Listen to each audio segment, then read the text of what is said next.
예수님은 왜 부활 후 40일 동안 떠나지 않으셨을까?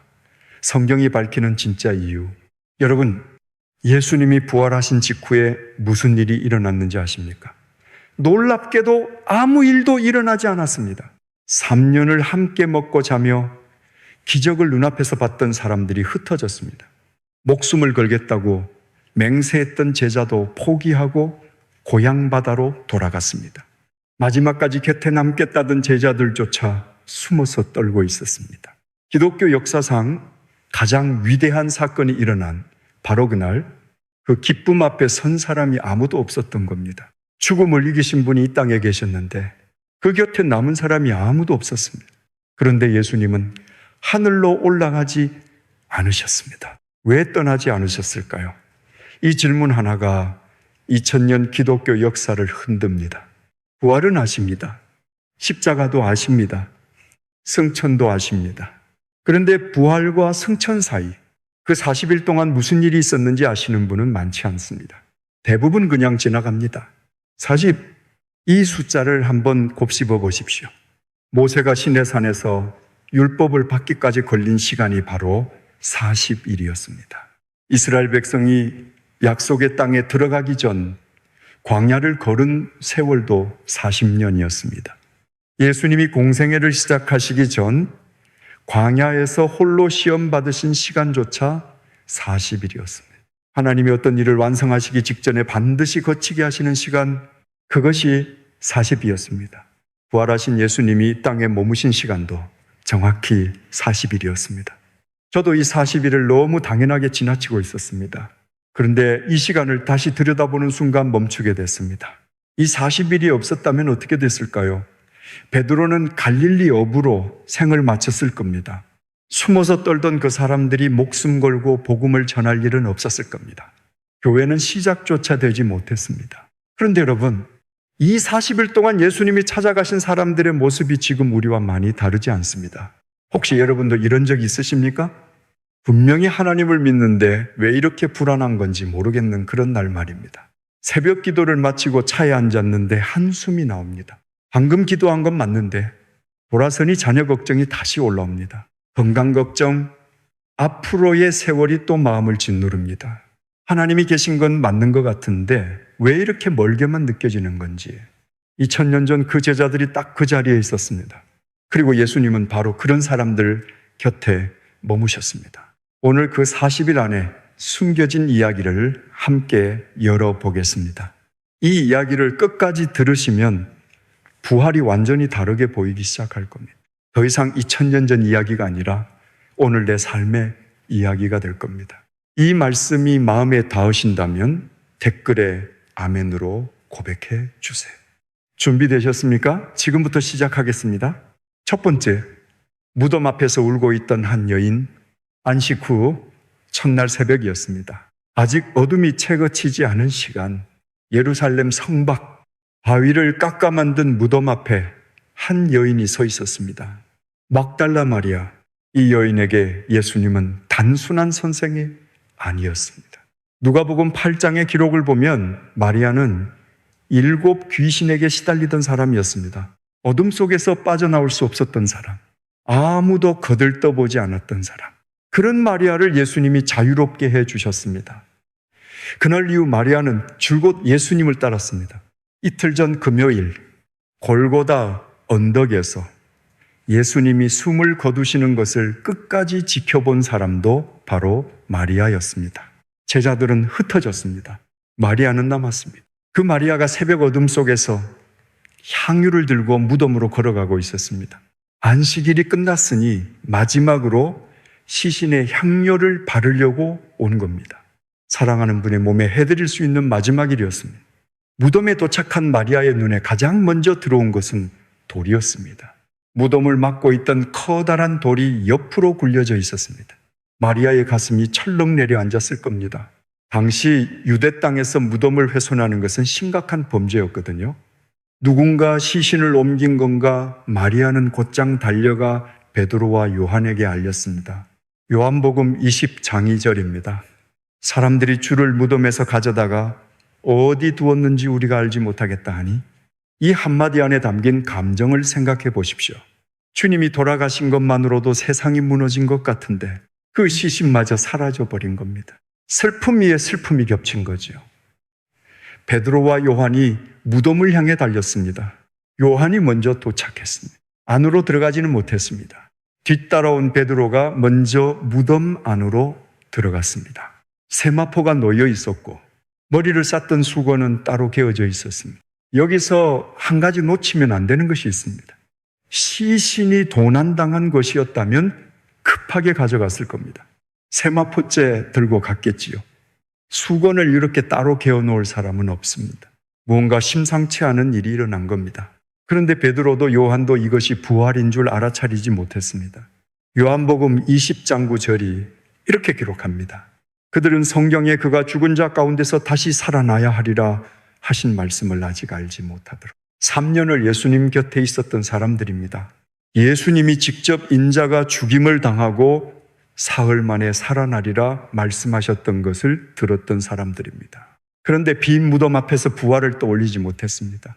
이것이 사람입니다. 말씀을 들었어도 기적을 봤어도 정작 결정적인 순간에는 그 말씀이 마음에 잡히지 않는 것. 두 제자는 고개를 갸우뚱하며 집으로 돌아갔습니다. 마리아만 남았습니다. 무덤 밖에 서서 울고 있었습니다. 울면서 몸을 구부려 무덤 안을 들여다보니 흰 옷 입은 두 천사가 앉아 있었습니다. 하나는 머리편에, 하나는 발편에.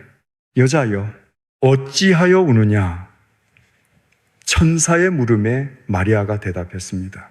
사람들이 내 주님을 옮겨다가 어디 두었는지 내가 알지 못하나이다. 이 말을 하고 뒤로 돌아섰습니다. 누군가 서 계셨습니다. 예수님이셨습니다. 마리아는 알아보지 못했습니다. 봉산직인 줄 알았습니다. 요한복음 19장 41절을 보면 예수님이 십자가에 못 박히신 곳에 동산이 있었고 그 동산 안에 새 무덤이 있었다고 기록합니다. 새벽 동산 안에서 만난 사람을 동산지기로 생각한 것은 자연스러운 일이었을 겁니다. 눈물이 앞을 가렸기 때문이었을까요? 부활하신 몸이 이전과 달랐기 때문이었을까요? 어쩌면 둘 다였을 겁니다. 예수님이 같은 질문을 하셨습니다. 여자여, 어찌하여 울며 누구를 찾느냐? 마리아는 여전히 모릅니다. 당신이 옮겼거든 어디 두었는지 내게 이르소서. 그때 예수님이 한마디 하셨습니다. 마리아야, 이름을 부르신 겁니다. 목자가 양의 이름을 부르듯이 가장 친밀한 어조로 이름을 부르셨습니다. 마리아가 돌아섰습니다. 그리고 외쳤습니다. 라보니, 선생님이라는 뜻입니다.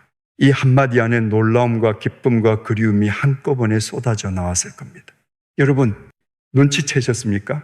부활하신 예수님이 가장 먼저 찾아가신 사람은 12제자가 아니었습니다.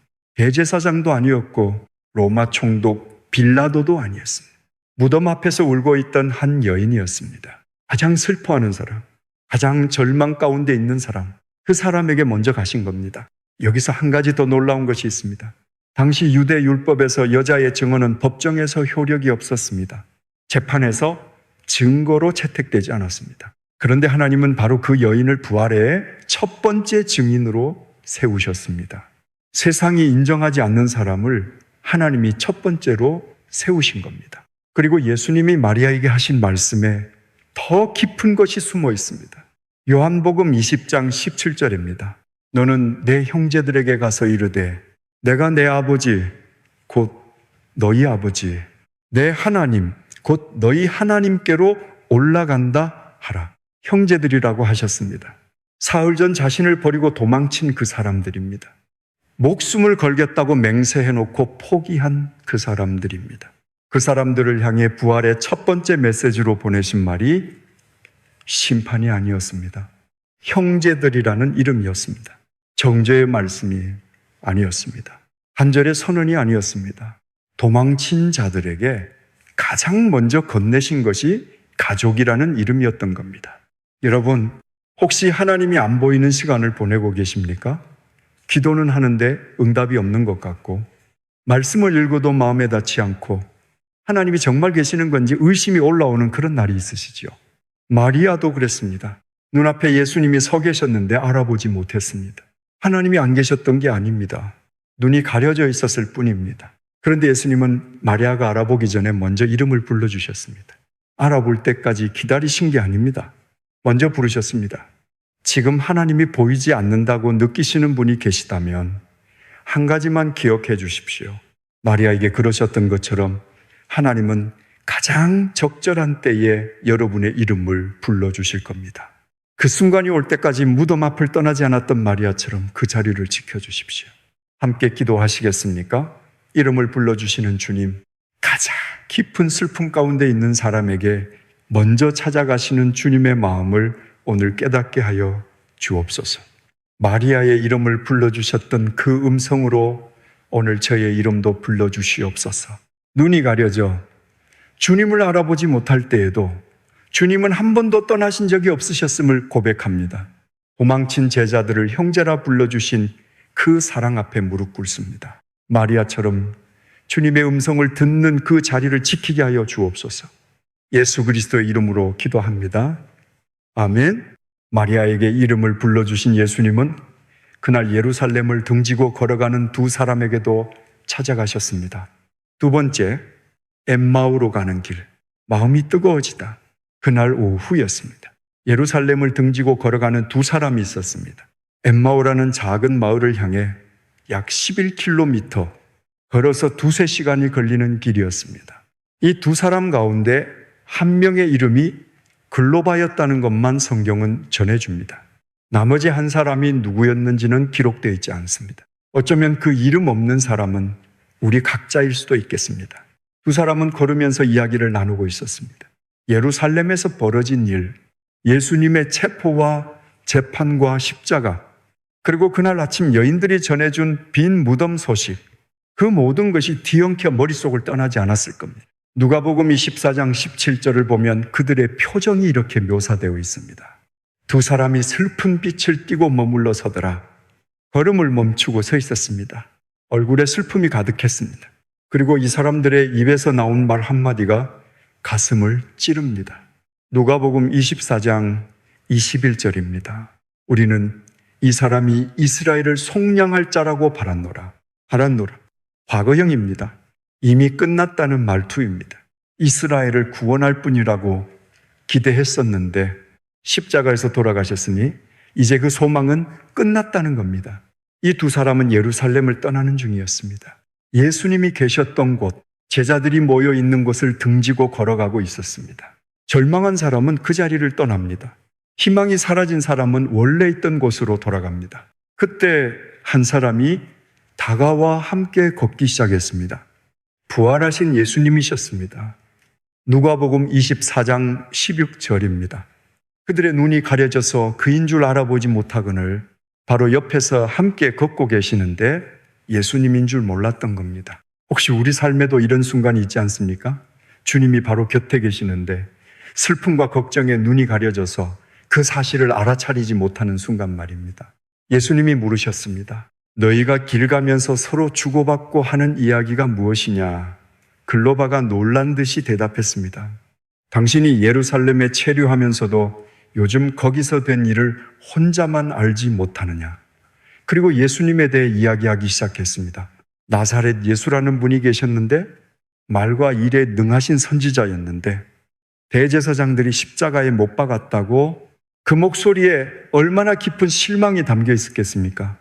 여기서 예수님이 하신 일이 놀랍습니다. 즉시 자신이 누구인지 밝히지 않으셨습니다. 대신 성경을 풀어주셨습니다. 누가복음 24장 27절입니다. 이에 모세와 모든 선지자의 글로 시작하여 모든 성경에 쓴 바 자기에 관한 것을 자세히 설명하시니라. 모세 오경부터 선지서까지 구약 성경 전체를 관통하며 그리스도에 대한 이야기를 풀어주신 겁니다. 한번 생각해 보십시오. 11km를 걸으면서 2-3시간 동안 예수님의 성경 강해를 들은 겁니다. 이 세상에서 가장 귀한 성경 공부가 엠마오로 가는 그 먼지 나는 길 위에서 이루어지고 있었습니다. 십자가가 실패가 아니었다는 걸 보여주셨습니다. 아브라함에게 주신 약속이 6월절 어린 양의 피가 이사야가 예언한 고난받는 종이 전부 이 십자가를 향해 달려오고 있었다는 걸 한 줄 한 줄 풀어주셨습니다. 걸음이 느려졌을 겁니다. 실패라고 생각했던 그 십자가가 하나님이 처음부터 설계하신 구원의 길이었다는 것을 깨닫기 시작한 겁니다. 마을에 도착했습니다. 해가 기울고 있었습니다. 예수님이 더 가시려는 듯한 모습을 보이셨습니다. 두 제자가 붙잡았습니다. 누가복음 24 장 29절입니다. 우리와 함께 유하사이다. 때가 저물어 가고 날이 이미 기울었나이다. 저물었으니 함께 머물러 달라고 간청한 겁니다. 이 간청이 없었다면 예수님은 그냥 지나가셨을 겁니다. 붙잡았기 때문에 머무셨습니다. 이 한 줄을 놓치시면 안 됩니다. 붙잡지 않았으면 지나가셨습니다. 함께 식탁에 앉았습니다. 예수님이 떡을 가지셨습니다. 축사하셨습니다. 떼셨습니다. 그들에게 주셨습니다. 바로 그 순간이었습니다. 누가복음 24 장 31절입니다. 그들의 눈이 밝아져 그인 줄 알아보더니 떡을 떼시는 그 손, 아마도 못자국이 남아있었을 그 손, 그 손을 보는 순간 눈이 열렸습니다. 예수님이셨다. 주님이셨다. 그런데 알아본 그 순간 예수님의 모습이 사라지셨습니다. 보이지 않게 되셨습니다. 놀라운 것은 그 다음입니다. 예수님이 사라지셨는데 두 제자가 절망하지 않았습니다. 오히려 서로에게 이렇게 말했습니다. 누가복음 14 장 32절입니다. 길에서 우리에게 말씀하시고 우리에게 성경을 풀어주실 때 우리 속에서 마음이 뜨겁지 아니하더냐? 마음이 뜨거웠다고 했습니다. 눈으로 예수님을 알아보기 전에 이미 마음이 먼저 반응하고 있었던 겁니다. 성경 말씀을 들으면서 가슴이 뜨거워지고 있었는데 그때는 그게 뭔지 몰랐던 겁니다. 예수님이 눈앞에서 사라지신 뒤에야 비로소 깨달은 겁니다. 그 뜨거움이 예수님이 곁에 계셨다는 증거였다는 것을 여러분 혹시 이런 경험이 있으시지 않습니까? 성경을 읽는데 갑자기 한 구절에서 멈춰지는 순간 찬양을 듣는데 이유 없이 목이 메어오는 순간 기도하다가 설명할 수 없는 평안이 밀려오는 순간 그것이 바로 엠마오 길 위의 그 뜨거움입니다. 아직 눈이 완전히 열리지 않았더라도 마음이 뜨거워지고 있다면 그것은 지금 주님이 여러분 곁에서 말씀하고 계시다는 증거입니다. 두 제자는 곧바로 일어났습니다. 밤길이었습니다. 해가 진 뒤에 길을 나선다는 것은 쉬운 일이 아니었습니다. 그런데 두려움 따위는 이미 사라져 있었습니다. 다시 11km를 뛰어 예루살렘으로 돌아갔습니다. 아까는 절망하며 떠나온 그 도시로 이제는 기쁨을 안고 뛰어 돌아간 겁니다. 같은 길이었습니다. 같은 거리였습니다. 달라진 것은 하나뿐이었습니다. 예수님을 만난 것. 여러분, 혹시 지금 엠마오로 걸어가는 중이신 분이 계십니까? 소망을 잃고 하나님이 계신 곳에서 멀어지고 있다고 느끼시는 분이 계십니까? 그 두 사람 옆에 예수님이 함께 걸으셨던 것처럼 지금 이 순간에도 주님은 여러분 곁에 계십니다. 알아보지 못할 뿐입니다. 성경을 펼치실 때 마음이 뜨거워지는 구절이 있다면 그 구절을 붙잡아 보십시오. 그 뜨거움이 주님이 곁에 계시다는 증거입니다. 함께 기도하시겠습니까? 절망 속에서 걷는 사람 곁에 함께 걸어주시는 주님, 감사합니다. 엠마오의 두 제자에게 성경을 풀어주시며 마음을 뜨겁게 해주셨던 그 은혜를 오늘 저에게도 부어 주시옵소서. 말씀 앞에서 마음이 뜨거워지는 그 순간을 놓치지 않게 하여 주옵소서. 엠마오의 두 제자가 지나가시려는 주님을 붙잡았던 것처럼 저도 주님을 붙잡는 간절함을 허락하여 주옵소서. 절망의 길에서 돌이켜 주님께로 뛰어갈 수 있는 담대함을 주시옵소서. 예수 그리스도의 이름으로 기도합니다. 아멘. 두 제자가 뛰어 돌아간 예루살렘. 그 다락방에서 또 다른 일이 벌어지고 있었습니다. 세 번째, 잠긴 문을 뚫고 오신 평강. 그날 저녁이었습니다. 안식 후 첫날 해가 지고 어둠이 예루살렘 성을 덮기 시작했습니다. 제자들이 한 집에 모여 있었습니다. 그런데 그 모습이 기쁨의 참모습이 아니었습니다. 요한복음 20장 19절이 그 장면을 이렇게 전합니다. 이날 곧 안식 후 첫날 저녁 때에 제자들이 유대인들을 두려워하여 모인 곳에 문들을 닫았더니 문들을 닫았다고 했습니다. 원어를 보면 이것은 단순히 닫은 것이 아니라 빗장을 걸어 잠근 것입니다. 예수님을 따르던 사람들이라는 이유로 자신들도 잡혀갈까 두려웠던 겁니다. 한번 그 장면을 떠올려 보십시오. 방 안은 어두웠을 겁니다. 촛불 하나가 희미하게 흔들리고 있었겠죠. 아무도 말이 없었을 겁니다. 며칠 전까지만 해도 이 사람들은 예수님 곁에서 하나님 나라의 꿈을 꾸고 있었습니다. 그런데 지금은 빗장을 걸어 잠그고 숨어 있습니다. 아침에 마리아가 전해준 소식, 주를 보았다는 말이 마음에 걸리기는 했겠지만 선뜻 믿어지지 않았을 겁니다. 희망과 두려움 사이에서 그들의 마음은 갈대처럼 흔들리고 있었습니다. 그때였습니다. 잠긴 문 사이로 아무도 들어오지 않았습니다. 그런데 갑자기 예수님이 그 한가운데 서 계셨습니다. 그리고 말씀하셨습니다. 너희에게 평강이 있을지어다. 여기서 한 가지 생각해 보아야 할 것이 있습니다. 예수님은 문을 열고 들어오실 수도 있으셨습니다. 밖에서 노크를 하실 수도 있으셨습니다. 그런데 굳이 잠긴 문을 통과하여 나타나셨습니다. 왜였을까요? 어쩌면 그것은 제자들의 두려움이 만들어낸 벽, 그 벽조차도 예수님을 가로막을 수 없다는 것을 보여주신 것이 아니었을까요? 우리가 두려움으로 걸어 잠근 마음의 문도 주님은 뚫고 들어오실 수 있다는 것을 몸소 보여주신 겁니다. 그리고 잠긴 문을 뚫고 오신 예수님의 첫 마디가 꾸짖음이 아니었습니다. 추궁도 아니었습니다. 너희에게 평강이 있을지어다. 히브리어로 샬롬입니다. 이 단어를 그냥 지나치시면 안 됩니다. 샬롬은 우리가 흔히 알고 있는 안녕하세요 같은 단순한 인사가 아닙니다. 완전한 회복, 아무것도 부족하지 않은 온전한 상태를 뜻하는 말입니다. 죄책감도 수치심도 공포도 한꺼번에 덮으시는 말씀이었던 겁니다. 그런데 여기서 놓치면 안 되는 것이 있습니다. 예수님이 이 말씀을 한 번만 하신 게 아닙니다. 요한복음 20장 21절입니다. 예수께서 또 이르시되 너희에게 평강이 있을지어다. 같은 말씀을 두 번이나 반복하셨습니다. 왜 두 번이었을까요?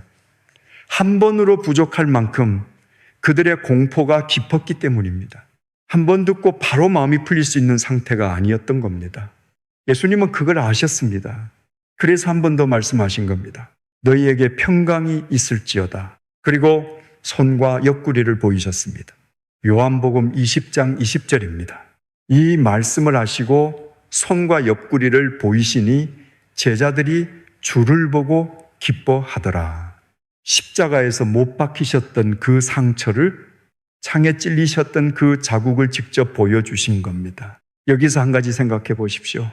이 상처는 자신들이 도망친 그날 밤 예수님이 혼자 감당하신 고통의 흔적이었습니다. 제자들이 이 상처를 보는 순간 가슴이 미어졌을 겁니다. 자기들이 도망친 바로 그 시간에 예수님이 홀로 당하신 일의 흔적이 눈앞에 있었으니까요.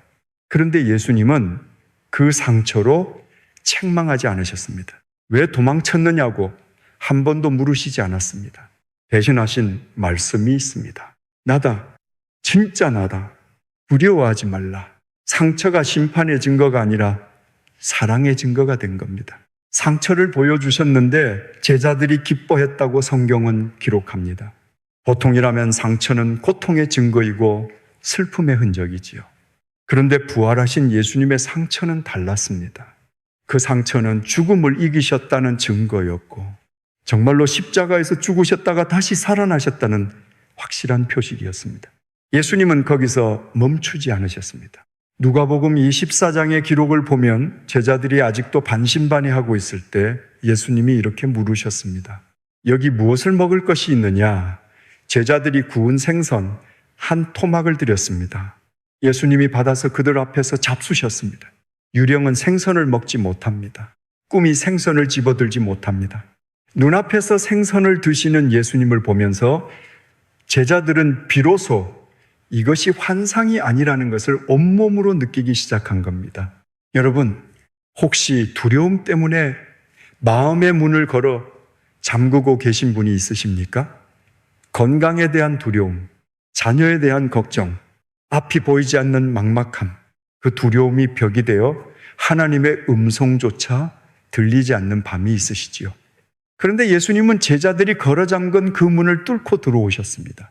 빗장 따위는 부활하신 예수님을 막을 수 없었습니다. 여러분이 걸어 잠근 마음의 문도 마찬가지입니다. 주님을 가로막을 수 있는 문은 이 세상에 없습니다. 지금 아무리 꼭꼭 잠가놓은 마음이라 해도 주님은 뚫고 들어오셔서 같은 말씀을 하실 겁니다. 너희에게 평강이 있을지어다. 함께 기도하시겠습니까? 잠긴 문을 뚫고 오시는 주님, 제 마음에 걸어 잠근 두려움의 빗장을 아십니다. 건강이 두렵고 자녀가 걱정되고 내 일이 막막할 때 제 마음이 다치는 것을 주님은 아십니다. 그 다친 마음에 샬롬을 선포하여 주시옵소서. 한 번으로 부족하면 두 번이라도 말씀하여 주시옵소서. 주님의 상처가 심판이 아니라 사랑의 증거임을 믿습니다. 예수 그리스도의 이름으로 기도합니다. 아멘. 제자들은 기뻐했습니다. 그런데 그 자리에 없었던 사람이 한 명 있었습니다. 네 번째, 여드레를 기다리신 예수님. 디두모라 불리는 도마. 도마에 대해 우리가 알고 있는 것은 하나입니다. 의심이 많은 사람, 의심 많은 도마. 2000년 동안 이 꼬리표가 도마를 따라다녔습니다. 그런데 성경을 다시 펼쳐보면 도마는 우리가 알고 있는 그 사람이 아니었습니다. 요한복음 11장 16절에 이런 장면이 있습니다. 예수님이 죽은 나사로를 살리러 베다니로 가시겠다고 하셨을 때 다른 제자들이 말렸습니다. 그곳은 유대인들이 예수님을 돌로 치려 했던 곳이었거든요. 위험했습니다. 가시면 안 됩니다. 하고 말렸습니다. 그때 도마가 입을 열었습니다. 우리도 주와 함께 죽으러 가자. 이것이 도마입니다. 의심 많은 사람이 아닙니다. 예수님과 함께 죽을 각오가 되어 있었던 사람입니다. 그만큼 예수님을 깊이 사랑했던 사람입니다. 그런 사람이 십자가 처형을 목격했습니다. 함께 죽으러 가자고 말했을 정도로 사랑했던 분이 눈앞에서 십자가에 달려 돌아가신 겁니다. 다른 제자들도 무너졌지만 도마의 무너짐은 더 깊었을 수 있습니다. 가장 깊이 사랑한 사람이 가장 깊이 무너지는 법이니까요. 그래서 부활 당일 저녁 제자들이 모인 그 자리에 도마가 없었던 겁니다.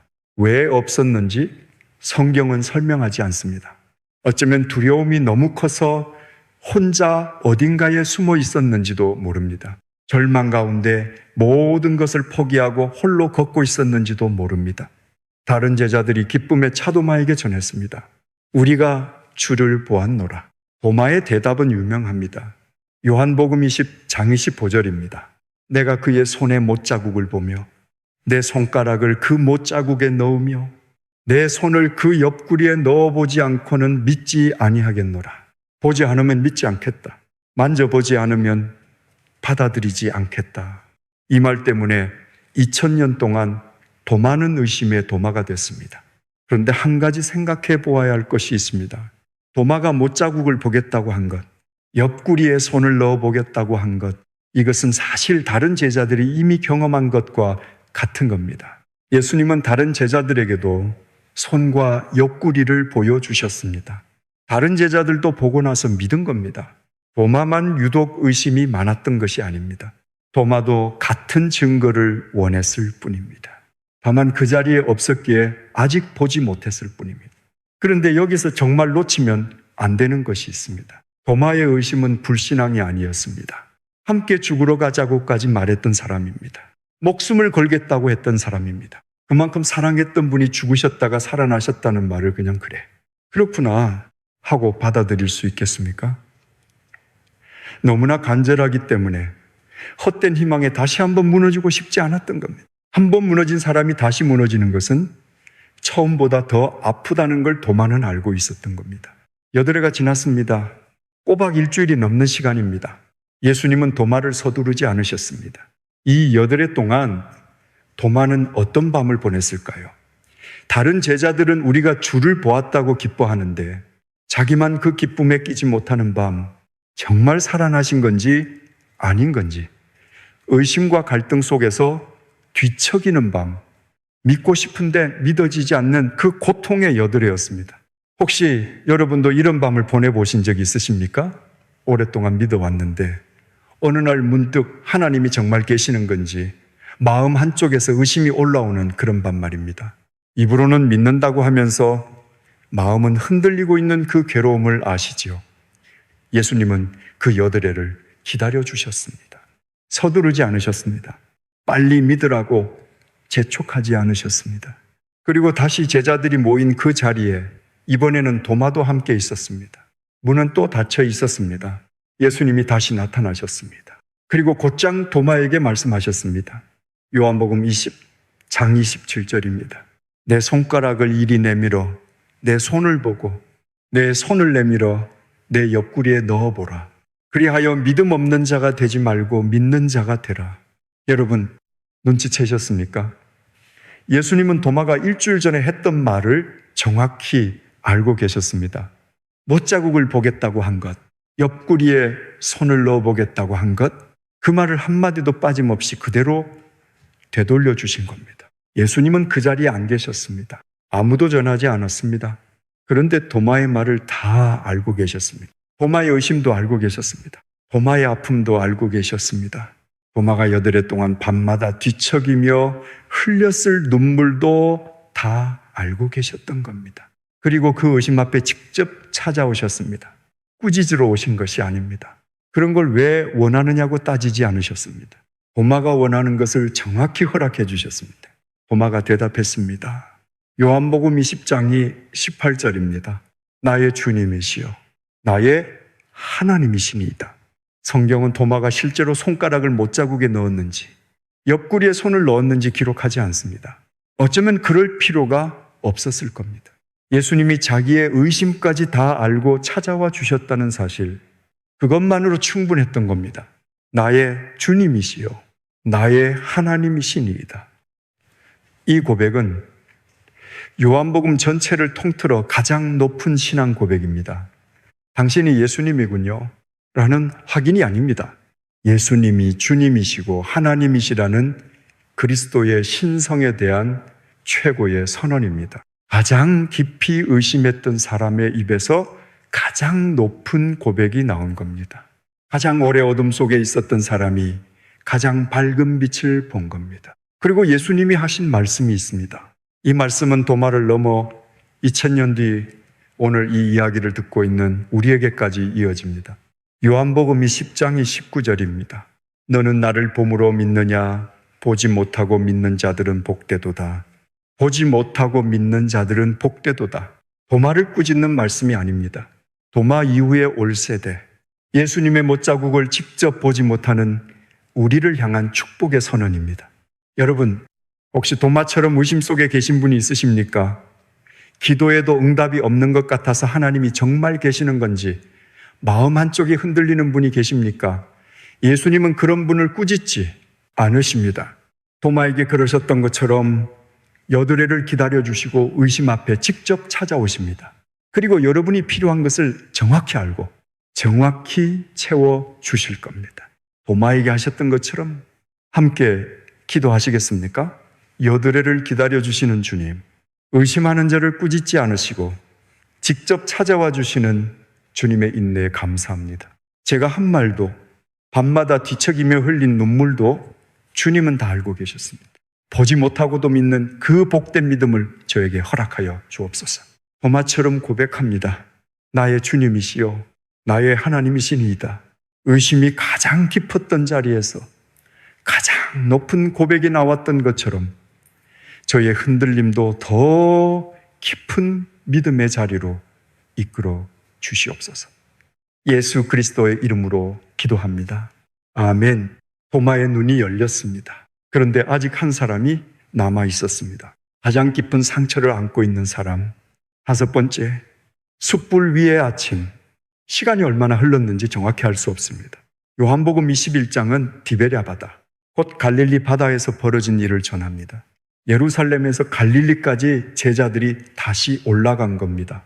부활하신 예수님을 만났습니다. 잠긴 문을 뚫고 오신 평강을 들었습니다. 손과 옆구리의 상처도 보았습니다.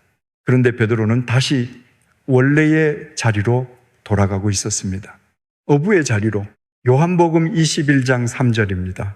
시몬 베드로가 나는 물고기 잡으러 가노라 하니, 이 한마디가 베드로의 마음을 보여줍니다. 예수님을 만나러 가겠다고 하지 않았습니다. 복음을 전하러 가겠다고 하지 않았습니다. 물고기를 잡으러 가겠다고 했습니다. 3년 전 예수님을 만나기 전에 삶으로 돌아간 겁니다. 왜 그랬을까요? 베드로의 마음속에는 아직 아물지 않은 상처가 있었습니다. 그 상처의 시작은 예수님이 잡히시던 바로 그날 밤이었습니다. 베드로는 누구보다 큰 소리로 맹세했던 사람이었습니다. 모두가 주를 버릴지라도 나는 결코 버리지 않겠나이다. 목숨을 걸겠다고 했습니다. 그런데 예수님이 잡히시던 바로 그날 밤, 대제사장의 뜰에서 베드로는 3번이나 예수님을 부인했습니다. 한 번도 아니고 2번도 아니고 마지막에는 저주까지 하며 맹세했습니다. 나는 그 사람을 알지 못하노라. 여종 한 명의 죽음이었습니다. 군인도 아니었습니다. 사내들인 공회원도 아니었습니다. 여종 한 명 앞에서 무너진 겁니다. 알기 울었습니다. 마태복음 26장 75절입니다.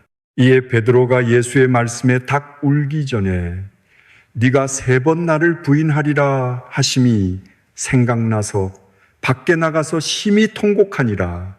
심히 통곡했습니다. 원어를 보면 이것은 비통하게 격렬하게 울었다는 뜻입니다. 온몸이 무너지는 울음이었습니다. 가장 자신이 있었던 부분에서 가장 크게 무너진 겁니다. 여러분, 평생 살면서 그런 순간이 한 번쯤은 있으셨을 겁니다. 절대 그러지 않겠다고 다짐했는데 정작 그 순간이 오니 내가 먼저 무너진 그 경험이요. 자녀 앞에서, 배우자 앞에서, 아니면 하나님 앞에서 베드로의 그 밤이 남의 이야기처럼 느껴지지 않는 이유가 바로 거기 있습니다. 베드로라는 이름은 반석이라는 뜻입니다. 예수님이 직접 지어주신 이름이었습니다. 이 반석 위에 내 교회를 세우리라고까지 말씀하셨던 그 사람이 여종 한 명 앞에서 모래성처럼 무너졌습니다. 그 부끄러움을 안고 베드로는 갈릴리로 돌아온 겁니다. 나는 물고기 잡으러 가노라.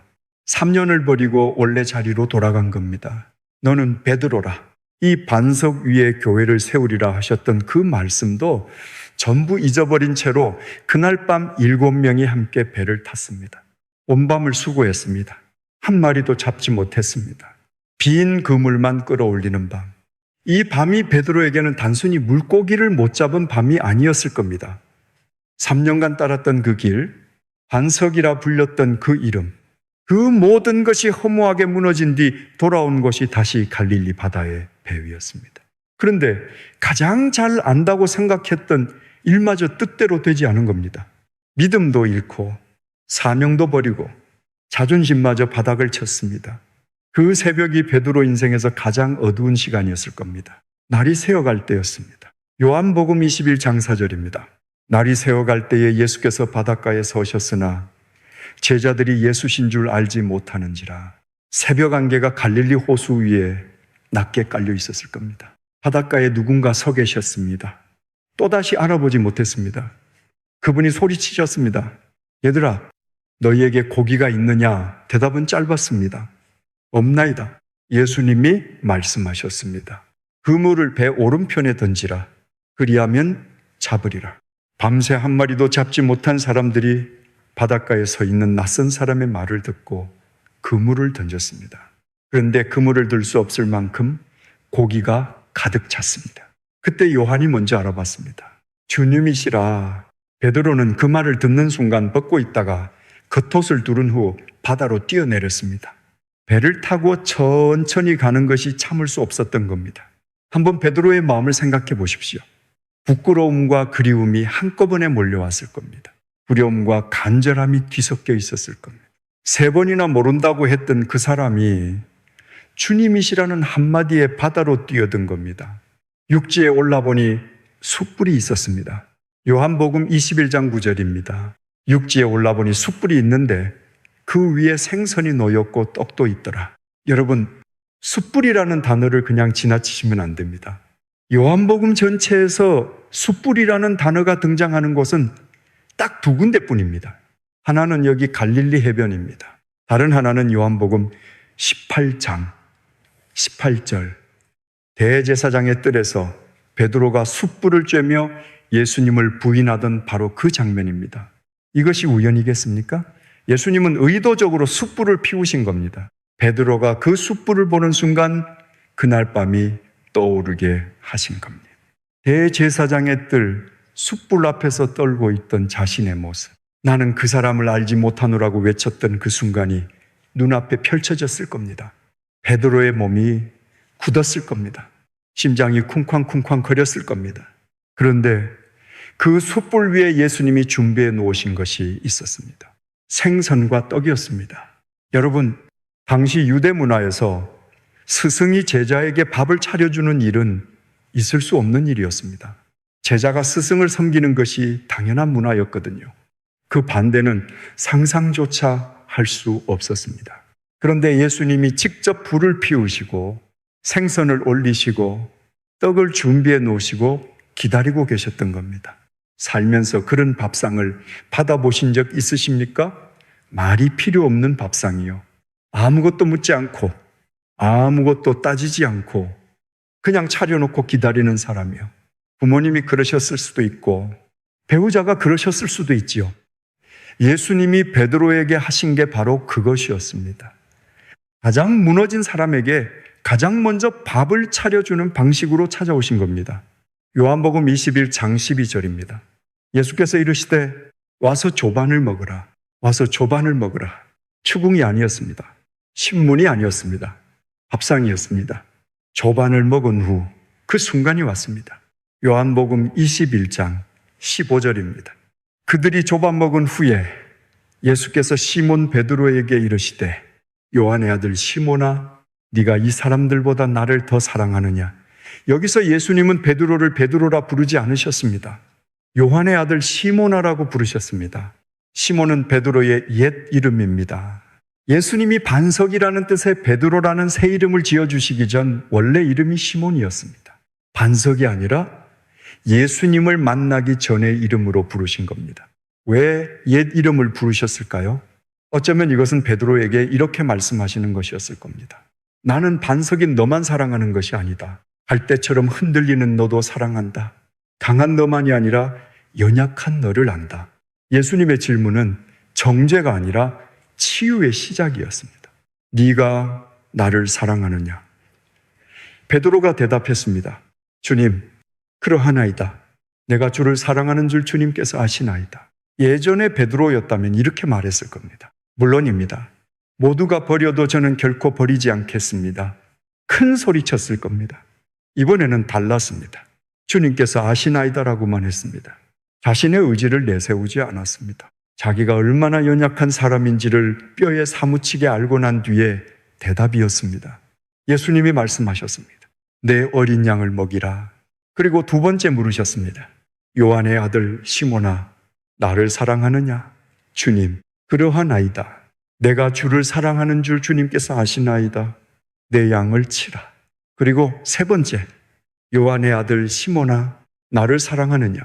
세 번째 질문에 베드로가 근심했다고 성경은 기록합니다. 세 번, 자신이 예수님을 부인한 것도 세 번이었습니다. 그 숫자가 가슴을 찔렀을 겁니다. 덮어두었던 그 밤이 다시 눈앞에 펼쳐진 겁니다. 그런데 이 세 번의 질문은 형벌이 아니었습니다. 세 번의 부인을 세 번의 사랑 고백으로 덮어주시는 치유의 과정이었습니다. 세 번 무너진 자리를 세 번의 회복으로 다시 세워주시는 은혜였습니다. 그리고 매번 질문 뒤에 사명을 주셨습니다. 내 어린 양을 먹이라. 내 양을 치라. 내 양을 먹이라. 용서만 하신 것이 아닙니다. 다시 사명을 맡기셨습니다. 너는 여전히 내가 쓸 사람이라고 선언하신 겁니다. 실패한 자리에 새 사명을 얹으신 겁니다. 숯불 앞에서 무너졌던 베드로가 숯불 앞에서 회복됐습니다. 세 번의 부인이 남긴 상처가 세 번의 사랑 고백으로 치유됐습니다. 예수님은 베드로의 상처를 덮으신 것이 아닙니다. 다시 꺼내셔서 만져주시고 치료하시고 그 자리에 새 사명을 채워주신 겁니다. 베드로라는 이름, 반석이라는 뜻, 그 반석이 완전히 부서진 줄 알았는데 예수님은 그 부서진 자리에서 다시 시작하셨습니다. 균열이 생긴 돌이 오히려 더 단단해지듯 베드로는 실패를 통과하며 진짜 반석이 됐습니다. 여러분, 혹시 지금 베드로의 그 자리에 계신 분이 있으십니까? 가장 자신 있었던 곳에서 가장 크게 무너진 경험, 절대 그러지 않겠다고 다짐했는데 또 무너진 경험, 그래서 하나님 앞에 나갈 수 없다고 느끼시는 분이 계십니까? 부활하신 예수님은 지금 숯불을 피워놓고 여러분을 기다리고 계십니다. 추궁하시지 않습니다. 정죄하시지 않습니다. 나를 사랑하느냐? 이 질문 하나만 하십니다. 주님, 사랑합니다. 이 한마디면 됩니다. 여러분의 가장 부끄러운 기억 하나를 꺼내 보십시오. 그리고 그 기억 위에 주님, 사랑합니다라는 고백을 올려놓아 보십시오. 베드로에게 그러셨던 것처럼 예수님은 그 자리에 새 사명을 채워주실 겁니다.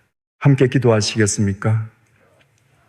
숯불을 피워놓고 기다려주시는 주님, 3번 넘어진 자리마다 3번 다시 일으켜 세우시는 주님의 은혜 앞에 무릎 꿇습니다. 반석이라 불러주셨는데 모래처럼 무너진 저를 아십니다. 강한 제가 아니라 연약한 저를 사랑하신다는 그 말씀에 눈물이 납니다. 주님, 저도 고백합니다. 주님, 사랑합니다. 이 고백 위에 새 사명을 얹어 주시옵소서. 실패가 끝이 아니라 새 시작이 되게 하여 주시옵소서. 숯불 앞에서 무너졌던 베드로가 숯불 앞에서 회복됐던 것처럼 저의 가장 부끄러운 자리를 주님의 가장 깊은 사랑으로 채워 주시옵소서. 예수 그리스도의 이름으로 기도합니다. 아멘. 베드로가 회복됐습니다. 보마의 눈이 열렸습니다. 흩어졌던 제자들이 다시 모였습니다. 그런데 예수님은 이제 떠나시겠다고 하셨습니다. 겨우 다시 만났는데 떠나시겠다고요. 그런데 그 다음에 하신 말씀이 더 놀랍습니다. 6번째, 떠나시는 것이 유익이라. 떠나시는 것이 유익하다. 이 말씀이 제자들의 귀에 어떻게 들렸을지 생각해 보십시오. 3년 동안 함께 걸었던 분입니다. 함께 밥을 먹고 함께 배를 타고 함께 길을 걸었던 분입니다. 그분이 십자가에서 돌아가셨을 때 세상이 무너졌고 부활하셔서 다시 만났을 때 세상이 다시 살아났습니다. 갈릴리 바닷가에서 숯불을 피워놓고 밥까지 차려주셨습니다. 그런데 이제 떠나시겠다고 합니다. 그것도 떠나시는 것이 유익하다고 합니다. 겨우 다시 만났는데 또 떠나신다니. 요한복음 16장 7절입니다. 그러하나 내가 너희에게 실상을 말하노니 내가 떠나가는 것이 너희에게 유익이라. 내가 떠나가지 아니하면 보혜사가 너희에게로 오시지 아니할 것이요. 가면 내가 그를 너희에게로 보내리니 유익이라. 이 단어의 원어는 쉼페로라는 말인데 단순히 좋다는 뜻이 아닙니다. 결정적으로 이롭다. 실질적으로 더 나은 결과를 가져온다는 강한 의미입니다. 단순한 위로의 말씀이 아니었습니다. 예수님이 옆에 계시는 것보다 떠나시는 것이 제자들에게 실제로 더 나은 결과를 가져온다는 선언이었습니다. 어떻게 그럴 수 있을까요? 여기서 40일 동안 예수님이 하셨던 일의 패턴을 한번 떠올려 보십시오. 예수님은 나타나셨다가 사라지기를 반복하셨습니다. 마리아 앞에 나타나셨다가 떠나셨습니다. 엠마오에서 떡을 떼시는 순간 알아본 바로 그 순간에 보이지 않게 되셨습니다. 다락방에 나타나셨다가 또 떠나셨습니다. 여드레를 기다리셨다가 다시 오셨습니다. 갈릴리 바닷가에서 밥을 차려주셨다가 또 떠나셨습니다. 왜 이렇게 하셨을까요? 한번 나타나셔서 계속 함께 계시면 되지 않았을까요? 이것이 훈련이었습니다. 보이지 않아도 함께 하신다는 것을 제자들이 몸으로 익히게 하신 겁니다. 엠마오의 2 제자를 기억하십시오. 예수님이 눈앞에서 사라지셨을 때 2 제자가 절망하지 않았습니다. 오히려 서로에게 이렇게 말했죠. 우리 속에서 마음이 뜨겁지 아니하더냐. 눈으로 보기 전에 마음이 먼저 반응했던 겁니다. 보이지 않아도 느낄 수 있는 믿음. 예수님이 40일 동안 제자들에게 심어주고 계셨던 것이 바로 이것이었습니다. 그런데 왜 보이지 않는 것이 보이는 것보다 유익할까요? 한번 생각해 보십시오.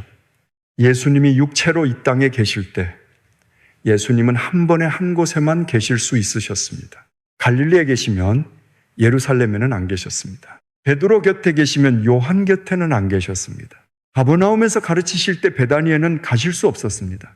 나사로가 병들었다는 소식을 들으셨을 때도 예수님은 이틀을 더 머무셨다가 뒤늦게 베다니로 가셨습니다.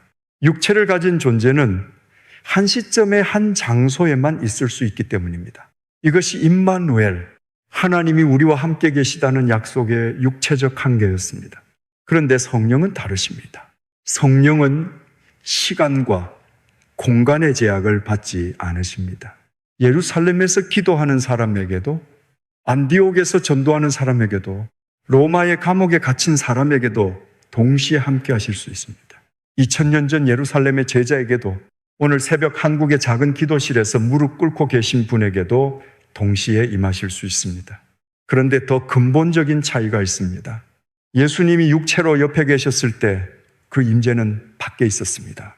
제자들은 예수님을 보았고 들었고 따라갔습니다. 그런데 그것은 밖에서 안을 바라보는 것이었습니다. 밖에서 아무리 물을 부어도 안이 바뀌지 않으면 사람은 변하지 않습니다. 베드로가 그 증거입니다. 3년 동안 예수님 바로 옆에 있었습니다. 물 위를 걸으시는 것을 보았습니다. 변화산에서 예수님의 영광을 목격했습니다. 주는 그리스도시요 살아계신 하나님의 아들이시니이다라고 고백한 사람이 바로 베드로였습니다. 그런데 대제사장의 뜰 여종 한 명의 추궁 앞에서 무너졌습니다. 밖에서 본 것은 충분했는데 안이 바뀌지 않았기 때문입니다. 성령은 밖에서 함께 걸어주시는 분이 아닙니다. 안으로 들어오시는 분입니다. 우리의 마음속에 우리의 두려움이 있는 바로 그 자리에 들어오셔서 안에서부터 바꿔주시는 분입니다. 손을 잡아주시는 것을 넘어서 마음을 붙잡아 주시는 것, 그것이 성령의 사역입니다. 요한복음 14장 16절에서 18절까지의 말씀을 보겠습니다. 내가 아버지께 구하겠으니 그가 또 다른 보혜사를 너희에게 주사 영원토록 너희와 함께 있게 하리니 그는 진리의 영이라. 세상은 능히 그를 받지 못하나니 이는 그를 보지도 못하고 알지도 못함이라. 그러나 너희는 그를 아나니 그는 너희와 함께 거하시며 또 너희 속에 계시겠음이라. 내가 너희를 고아와 같이 버려두지 아니하고 너희에게로 오리라. 너희 속에 계시겠다고 하셨습니다. 고아처럼 버려두지 않겠다고 하셨습니다. 보혜사라는 말의 원어는 파라클레토스입니다. 옆에서 도와주는 사람, 변호해주는 사람, 위로해주는 사람이라는 뜻입니다. 법정에서 피고인 옆에 서서 변호해주는 사람을 가리키는 말이었습니다. 성령은 우리를 심판하러 오시는 분이 아닙니다. 우리 옆에 서서, 아니 우리 안에 들어오셔서 변호하시고 위로하시고 힘을 주시는 분이십니다. 여러분, 혹시 혼자라고 느끼신 적이 있으십니까? 기도해도 응답이 없는 것 같고 하나님이 멀리 계신 것 같은 그런 시간을 보내신 적이 있으십니까? 그런데 예수님은 분명히 말씀하셨습니다. 고아처럼 버려두지 않겠다고, 너희 속에 계시겠다고. 이것은 기분이 좋을 때만 그런 것이 아닙니다. 울고 있을 때도, 의심하고 있을 때도, 넘어져 있을 때도 성령은 우리 안에 계십니다. 눈에 보이지 않지만 분명히 우리 안에서 일하고 계신 겁니다. 혹시 이런 경험 있으시지 않습니까? 설교를 듣거나 성경을 읽다가 갑자기 마음이 뜨거워지는 순간, 기도하다가 설명할 수 없는 평안이 찾아오는 순간, 도저히 용서할 수 없을 것 같았는데 어느 날 마음이 풀어지는 순간, 그것이 바로 마음 안에서 역사하시는 성령의 사역입니다. 엠마오의 두 제자가 경험한 그 뜨거움이 지금 여러분 안에서도 일어나고 있는 겁니다. 그래서 예수님이 떠나신 것은 이별이 아니었습니다. 더 깊고 더 가까이, 더 친밀하게 우리 안에 오시기 위해 가신 겁니다. 예수님이 육체로 옆에 계실 때는 손을 잡아주실 수 있었지만 마음까지 들어오실 수는 없었습니다. 성령으로 오시면 마음 가장 깊은 곳, 두려움이 웅크리고 있는 바로 그 자리까지 들어오실 수 있습니다. 밖에서 함께 걸어주시는 것도 은혜였습니다. 안에서 함께 살아주시는 것은 더 큰 은혜입니다. 떠나신 것이 아닙니다. 더 깊이 오신 겁니다. 함께 기도하시겠습니까? 떠나시는 것이 유익이라는 말씀의 깊은 뜻을 이제 조금씩 깨닫습니다. 주님, 눈에 보이지 않아도 주님은 성령으로 제 안에 계십니다. 고아처럼 버려두지 않겠다는 그 약속을 오늘 제 삶의 한가운데에 세웁니다. 보혜사 성령님, 제 마음 가장 깊은 곳에 오셔서 두려움이 있는 자리에 평강을 채워주시옵소서. 밖에서 아무리 좋은 것을 보아도 마음이 바뀌지 않는 저의 연약함을 주님은 아십니다. 그래서 성령을 보내주시겠다고 약속하셨음을 감사합니다. 예수 그리스도의 이름으로 기도합니다. 아멘. 그 약속이 이루어진 날 모든 것이 뒤집어졌습니다. 7번째, 떨던 사람들이 세상을 뒤집다 40일이 끝나가고 있었습니다. 마리아의 이름을 불러 주셨습니다. 엠마오의 두 제자와 함께 걸으셨습니다. 잠긴 문을 뚫고 들어오셨습니다. 도마를 여드레 동안 기다려 주셨습니다. 베드로에게 숯불 위에 아침밥을 차려주셨습니다. 한 사람 한 사람 가장 무너진 자리에서 일으켜 세우셨습니다. 그런데 예수님이 찾아가신 사람은 이 제자들만이 아니었습니다. 고린도전서 15장 6절입니다. 그 후에 500여 형제에게 일시에 보이셨나니 그 중에 대부분이 지금까지 살아있고 어떤 이는 잠든 자도 있으며 500명에게 동시에 나타나셨습니다. 여기서 놓치면 안 되는 것이 있습니다. 이 구절을 쓴 사도 바울이 매우 중요한 말을 덧붙이고 있습니다. 그 중에 대부분이 지금까지 살아있고, 바울이 이 편지를 쓴 것은 예수님 부활 후 약 25년이 지난 시점이었습니다. 바울은 이렇게 말하고 있는 겁니다. 내 말을 못 믿겠으면 직접 가서 물어보라. 그 사람들 대부분이 아직 살아있다. 이것은 1세기의 증인 확인 요청입니다. 부활을 신화나 전설이 아니라 검증할 수 있는 역사적 사실로 제시하고 있는 겁니다. 한 가지 더 생각해 보십시오. 한 사람이 착각할 수는 있습니다. 두세 사람이 같은 꿈을 꿀 수도 있겠지요. 그런데 500명이 동시에 같은 사람을 보고 같은 말씀을 듣는 것은 착각으로 설명할 수 없습니다. 그리고 이 500명이 누구였는지 성경은 이름을 밝히지 않습니다. 제자가 아닌 이름 없는 500명입니다. 이 사람들은 예루살렘의 상인이었을 수도 있고 갈릴리의 어부였을 수도 있고 유대의 농부였을 수도 있습니다. 여기에 하나님의 전략이 숨어 있습니다. 당시 유대 법정에서 어떤 사실을 확증하기 위해서는 두세 명의 증인이면 충분했습니다. 신명기 19장 15절에 두세 증인의 입으로 그 사건이 확정되리라고 기록되어 있습니다. 두세 명이면 되는데 하나님은 500명을 세우셨습니다. 그것도 이름 없는 평범한 사람들을 부활의 증인은 특별한 사람만 되는 것이 아니라는 뜻이었습니다. 예수님은 40일 동안 무너진 제자들을 회복시키신 것만이 아니었습니다. 복음을 전할 증인을 세우고 계셨던 겁니다. 그리고 마지막 날이 왔습니다. 감람산이었습니다. 예루살렘 성에서 동쪽으로 안식일에 걸어갈 수 있는 거리에 있는 산입니다. 올리브나무들이 빼곡한 언덕, 겟세만의 동산이 바로 그 기슭에 있었습니다. 40일 전 예수님이 피땀을 흘리며 기도하셨던 바로 그 산, 이제 그 산에서 마지막 말씀을 하시려는 겁니다. 그런데 제자들이 마지막까지 오해하고 있었습니다. 사도행전 1장 6절입니다.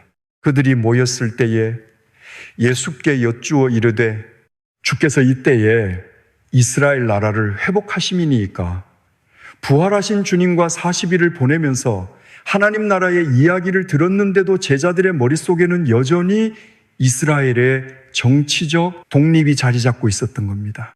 로마를 몰아내고 다윗 왕 시대처럼 강한 나라를 세우는 것, 그것이 제자들이 꿈꾸던 하나님 나라였습니다. 3년 동안 가르치셨습니다.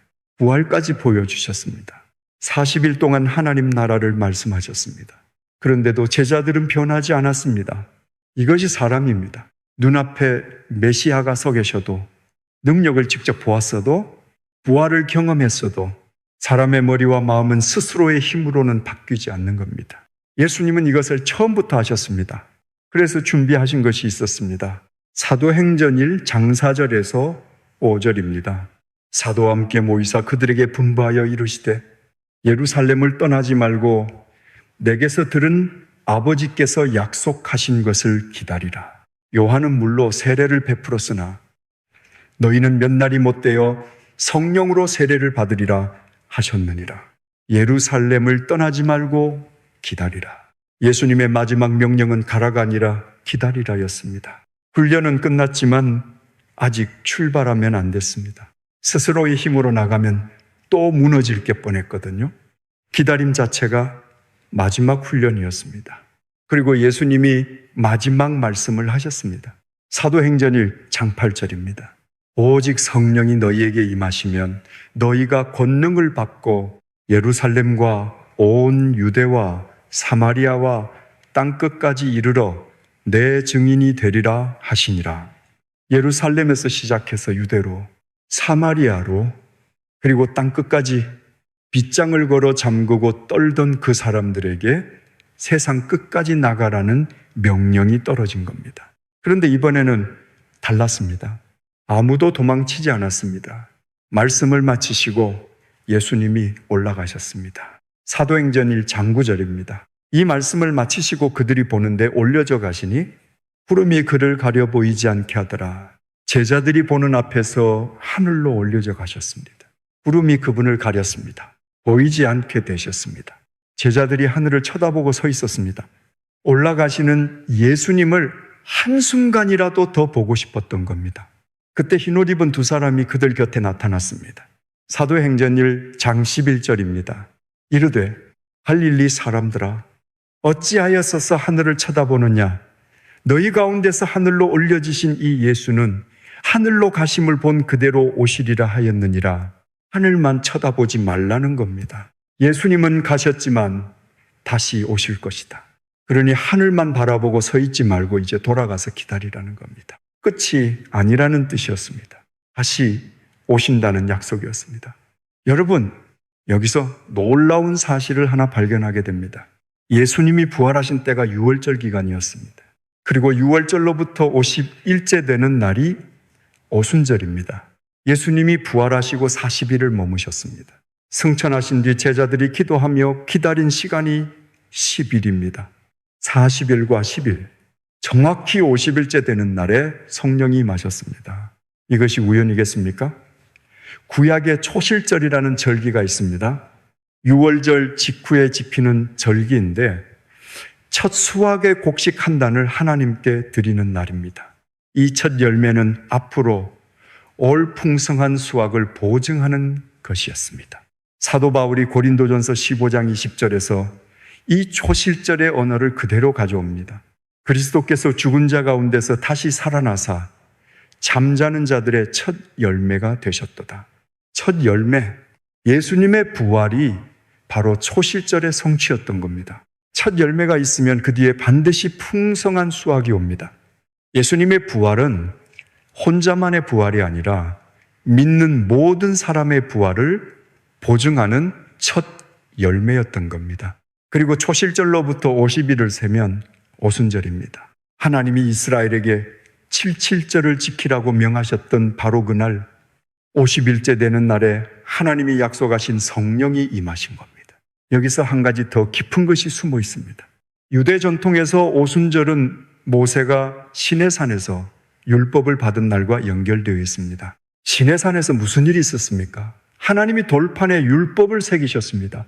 하늘에서 소리가 나고 불이 내리고 산이 진동했습니다. 백성들은 두려워서 떨었습니다. 가까이 가지 못했습니다. 그런데 오순절에 무슨 일이 있었습니까? 하늘에서 소리가 났습니다. 불의 혀처럼 갈라지는 것이 각 사람 위에 임했습니다. 소리가 났다는 것은 같습니다. 불이 내렸다는 것도 같습니다. 그런데 결정적으로 다른 것이 있었습니다. 시내산에서는 돌에 새겨졌습니다. 오순절에는 마음에 새겨졌습니다. 시내산에서는 백성이 두려워서 떨며 물러났습니다. 오순절에는 제자들이 담대하게 나아가 복음을 선포했습니다. 시내산에서는 율법이 밖에서 주어졌습니다. 오순절에는 성령이 안에 임하셨습니다. 밖에서 안으로, 돌에서 마음으로. 이것이 바로 예수님이 떠나시는 것이 유익이라고 하신 말씀의 최종 성취였습니다. 사도행전 2장 1절에서 4절입니다. 오순절 날이 이미 이름에 그들이 다 같이 한 곳에 모였더니 호련히 하늘로부터 급하고 강한 바람 같은 소리가 있어 그들이 앉은 온 집에 가득하며 불의 혀같이 갈라지는 것들이 그들에게 보여 각 사람 위에 하나씩 임하여 있더니 그들이 다 성령의 충만함을 받고 그 순간 모든 것이 바뀌었습니다. 베드로가 일어났습니다. 여러분, 이 사람이 누구인지 기억하십시오.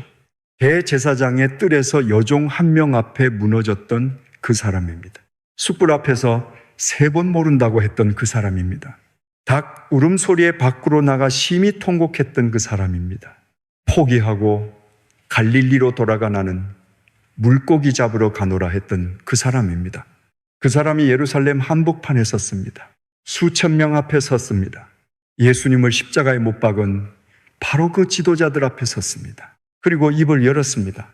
사도행전 2장 14절입니다. 베드로가 11 사도와 함께 서서 소리를 높여 이르되, 소리를 높여 외쳤습니다. 숨어서 떨던 그 사람이 소리를 높여 외친 겁니다. 같은 사람이었습니다. 베드로라는 사람 자체가 변한 것이 아닙니다. 성격이 바뀐 것도 아니고 갑자기 용감해진 것도 아닙니다. 달라진 것은 하나뿐이었습니다. 이제 성령이 베드로 안에 계셨다는 것. 밖에서 예수님을 보고 따르던 때에는 여종 한 명의 추궁도 이기지 못했습니다.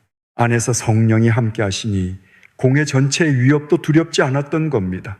사도행전 4장의 기록을 보면 베드로가 공회 앞에서 변론했을 때 지도자들의 반응이 이러했습니다. 베드로와 요한이 기탄 없이 말함을 보고 그들을 본래 학문 없는 범인으로 알았다가 그들이 예수와 함께 있던 자인 줄 알고 놀랍게 여기니라. 배우지 못한 어부가 유대 사회의 최고 지식인들 앞에서 막힘없이 복음을 변론했습니다. 이것은 베드로의 능력이 아니었습니다. 성령의 역사였습니다. 그 설교 한 번에 하루 3,000명이 돌아섰습니다. 사도행전이 장 41절입니다. 그 말을 받은 사람들이 세례를 받으매 이날의 신도의 수가 3,000이나 더하더라. 3,000명입니다. 역사상 유례 없는 일이었습니다. 여종 한 명 앞에서 무너졌던 그 사람의 입에서 나온 한 번의 설교로 3,000명이 돌아선 겁니다. 도망쳤던 사람들이 목숨을 걸고 나간 겁니다. 부인했던 사람들이 순교를 각오하고 복음을 전한 겁니다. 숨어서 떨던 그 사람들이 세상을 뒤집어 놓은 겁니다. 이 변화가 어디서 시작됐겠습니까? 무덤 앞에서 울고 있던 마리아의 이름을 불러주신 그 새벽에서였습니다. 엠마오로 걸어가는 두 사람 곁에서 성경을 풀어주신 그 길 위에서였습니다. 잠긴 문을 뚫고 들어오셔서 평강이 있을지어다 하신 그 다락방에서였습니다. 여드레를 기다려주셔서 도마의 의심까지 품어주신 그 인내에서였습니다. 숯불을 피워놓고 밥을 차려주시며 3번의 사랑을 확인하신 그 갈릴리 바닷가에서였습니다. 그 머무심이 역사를 바꿨습니다. 만약 예수님이 부활하신 그날 바로 하늘로 올라가셨다면 어떻게 됐을까요? 베드로는 갈릴리 어부로 생을 마쳤을 겁니다. 제자들은 뿔뿔이 흩어졌겠지요. 숨어서 떨던 그 사람들이 2000년 동안 땅 끝까지 퍼져나간 이 거대한 믿음의 공동체를 만들 수는 없었을 겁니다. 십자가가 구원의 사건이라면 그 머무심은, 그 구원이 세상으로 흘러나가게 한 사건이었습니다. 하나가 없었다면 다른 하나도 없었습니다. 여러분, 지금 우리가 이 이야기를 알고 있다는 것 자체가 그 머무심의 증거입니다.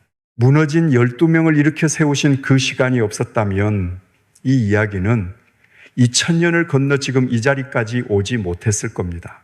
우리가 이 자리에 있다는 것 자체가 그 머무심이 실패하지 않았다는 증거입니다. 그리고 천사가 말했습니다. 하늘로 가심을 본 그대로 오시리라.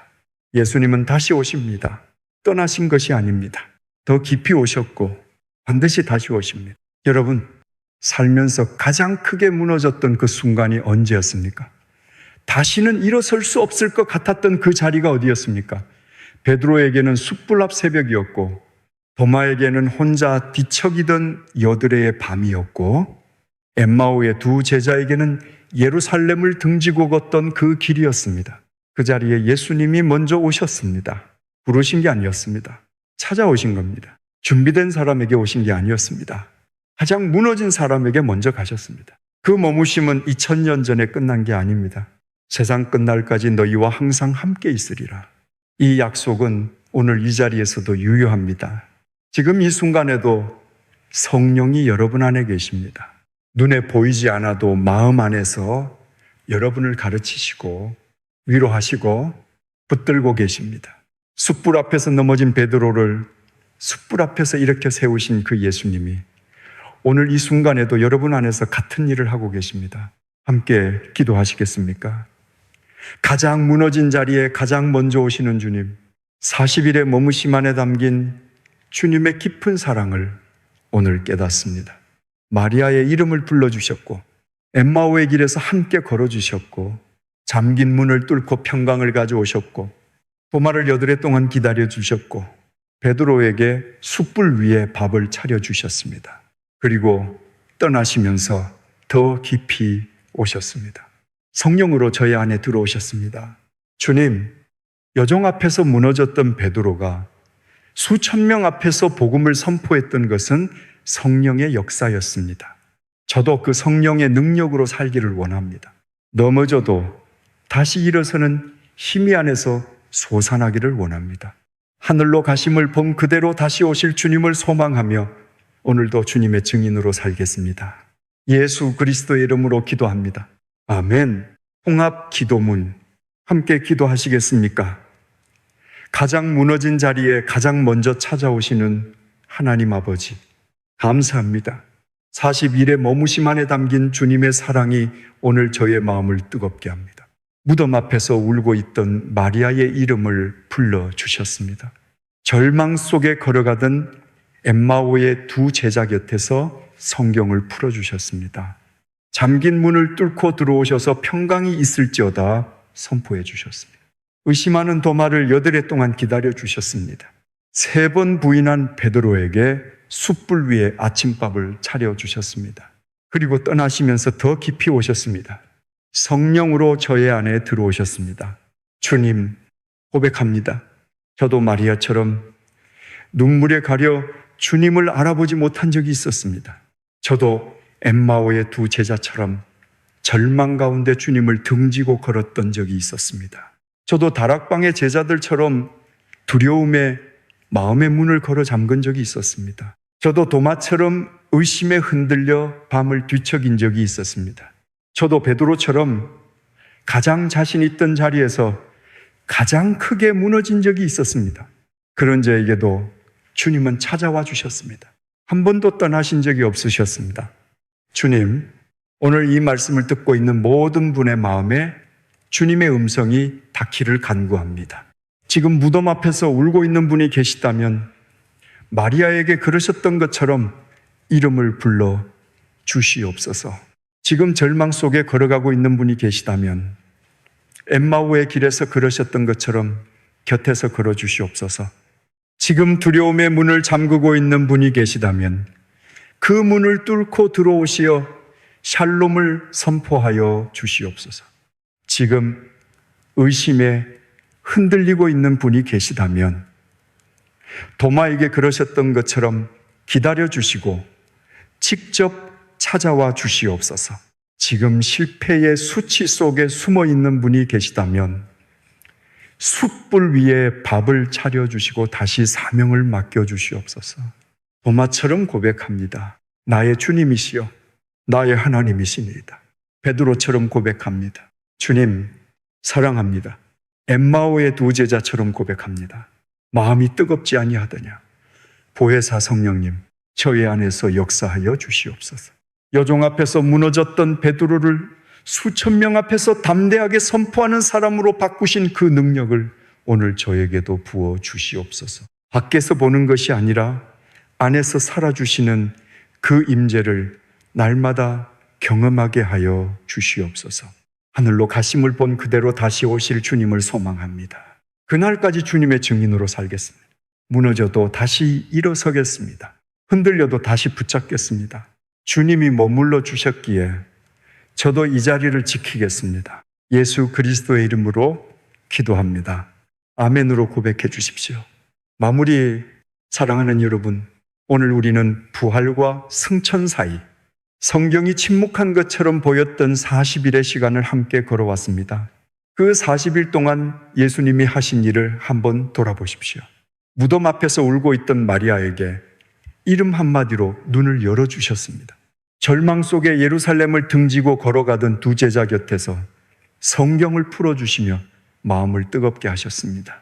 두려움에 빗장을 걸어 잠근 다락방을 뚫고 들어오셔서 평강을 2번이나 선포하셨습니다. 가장 깊이 의심하는 도마를 8해 동안 기다려주시고 의심까지 다 하시면서 직접 찾아오셨습니다. 가장 크게 실패한 베드로에게 숯불 위에 아침밥을 차려주시고 3번의 사랑 고백으로 3번의 부인을 덮어주셨습니다. 그리고 떠나시는 것이 유익이라 하시며 성령으로 우리 안에 더 깊이 오셨습니다. 오순절의 약속이 이루어지자 숨어서 떨던 그 사람들이 세상을 뒤집었습니다. 여러분, 처음에 여쭤본 질문을 기억하십시오. 예수님이 부활하신 직후에 무슨 일이 일어났습니까? 아무 일도 일어나지 않았습니다. 제자들은 흩어졌고 포기했고 숨어서 떨고 있었습니다. 그런데 40일이 지난 뒤에는 어떻게 됐습니까? 그 사람들이 일어섰습니다. 목숨을 걸고 복음을 전했습니다. 세상 끝까지 나아갔습니다. 무엇이 달라졌습니까? 예수님이 머물러 주셨습니다. 떠나지 않으셨습니다. 가장 무너진 자리에 가장 먼저 찾아오셔서 한 사람 한 사람 일으켜 세우셨습니다. 그리고 이 이야기는 2000년 전에 끝나지 않았습니다. 지금 이 순간에도 예수님은 성령으로 여러분 안에 머물고 계십니다. 여러분이 이 이야기를 오늘 듣고 있다는 것 자체가 그 머무심이 2000년을 건너 지금 이 자리까지 도달했다는 증거입니다. 여러분의 40일은 지금 시작입니다. 혹시 오늘 이 말씀을 들으면서 마음이 뜨거워지신 분이 계십니까? 엠마오의 2 제자가 경험했던 그 뜨거움을 느끼신 분이 계십니까? 그 뜨거움이 주님이 여러분 곁에 계시다는 증거입니다. 오늘 나눈 이야기 가운데 가장 마음에 닿은 장면이 무엇이었는지 나눠주십시오. 마리아의 이름 부르심이었습니까? 엠마오 길의 뜨거움이었습니까? 도마를 기다리신 여드레의 인내였습니까? 숯불 위의 아침밥이었습니까? 여러분의 그 고백이 누군가에게 위로가 되고 누군가에게 힘이 될 겁니다. 아멘으로 함께 해주십시오. 사랑하는 여러분, 숯불 앞에서 무너졌던 베드로가 숯불 앞에서 일어섰던 것처럼 여러분의 가장 무너진 자리가 가장 강한 자리가 되기를 축복합니다. 눈물로 씨를 뿌리는 자가 반드시 기쁨으로 거두리라는 하나님의 약속이 여러분의 삶 위에 임하기를 축복합니다. 오늘도 내일도 그리고 주님이 다시 오시는 그날까지 여러분 안에 머물러 계시는 성령님이 여러분을 붙들어 주실 것을 믿습니다. 예수님의 이름으로 축복합니다.